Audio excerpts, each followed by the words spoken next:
Kamusta, mga ante at uncle? Welcome sa panibagong episode ng Anak Iti Manalon. Maraming salamat sa mga patuloy na nanonood at sumusuporta. Kung bago ka pa lang, huwag kalimutang mag-like, mag-subscribe, at i-click ang notification bell para updated ka sa mga susunod na videos. Taos puso akong nagpapasalamat sa lahat ng aking subscribers at viewers na patuloy na sumusuporta sa akin. Malaking pasasalamat din kina Ezia Love, Ziki Team at Kuya Totoy Vlog na naging daan upang mas makilala ninyo ako. Higit sa lahat, walang hanggang pasasalamat sa Panginoong Diyos sa lahat ng biyayang ipinagkaloob sa akin. Ang lahat ng ito ay dahil sa inyong suporta at gabay ng may kapal. Maraming salamat po. Tara na sa Abra at tuklasin ang mga natatanging pasyalan. Unahin ang Lusuag Spring sa Lagayan, kilala sa malamig at malinaw na tubig na napapalibutan ng lunti ang kalikasan. Perpekto para sa pagpapahinga tuwing tag-init. Madali itong puntahan gamit ang tricycle, motor, o anumang sasakyan. Kung adventure ang hanap, bisitahin ang RRB's Falls sa Lagangilang. Kung nais niyong masilayan ang natatanging ganda ng RRB's Falls, pwede niyo rin itong mapanood sa vlog ni Kuya Totoy. Tara at unahin nating puntahan ang Lusuag Spring, isang kahanga-hangang likas na yaman sa paanan ng bundok. Tuklasin natin ang ganda ng napakalinis at malamig na tubig nito na diretso mula sa natural na bukal.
Paglagtom da batunad.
Tita, parang matag-slide ni Shaika.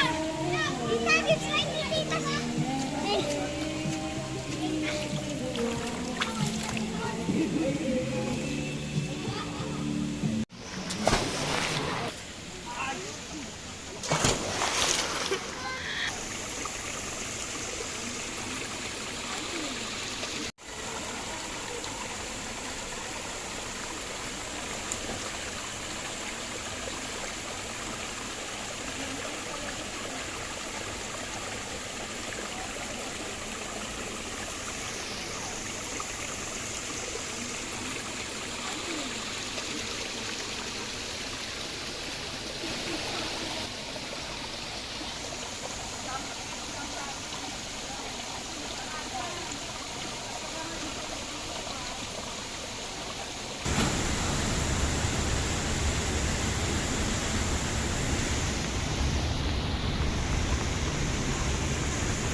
Gilomong aw.